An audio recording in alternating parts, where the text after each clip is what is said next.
আমি আইছি তারেক জিয়ারে দেওয়ার জন্য এক নজর। আমি কোনো লোভ লালসা কোনো কিচ্ছু না, ওনার ভক্ত, ওনারা দেওয়ার জন্য আমি এই জায়গায় আইছি।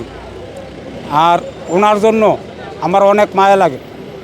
আমি আধাবেলা অটো চালাইছি আর আধাবেলা প্রচারণা করছি, ভোট চাইছি মানুষের কাছে বিনা স্বার্থে নিঃস্বার্থে। প্রতিদিনের ইফতারে চাই স্বাস্থ্যসম্মত ও মচমচে রুচি মুড়ি। আল্লাহর রহমতে পাস করছে, ওই আনন্দয় ওনাকে আমি সম্মত জানাইতে আইছি, ওনাকে দেখতে আইছি, এইটুকু আমার আশা আল্লাহর কাছে, আর কিছু না। হ্যাঁ হ্যাঁ, মিটিংয়ে অনেক মানুষ আসছিল, কাছে যাইতে পারি নাই। এর আগে আমি অফিসে আবার আইছিলাম জানুয়ারি মাসের 17 তারিখে, কিন্তু ওনার লগে আমি একটা আশ নিয়ে আইছিলাম ওনারা দেওয়ার জন্য, নিজে পাইলা, কিন্তু আশ আমি দিতে পারি নাই, পরে রিটার্ন গেছি গা। তো আমার এখানে অনেকে চিনে। আমি এইবার পাস হওয়ার পরে আমি বুকের বাইরে অনেক আশা নিয়ে আইছি স্যারের লোকে দেখা করবার জন্য। আমি দেখা করতারলে আমি আল্লাহর কাছে লাখো শুক্রিয়া।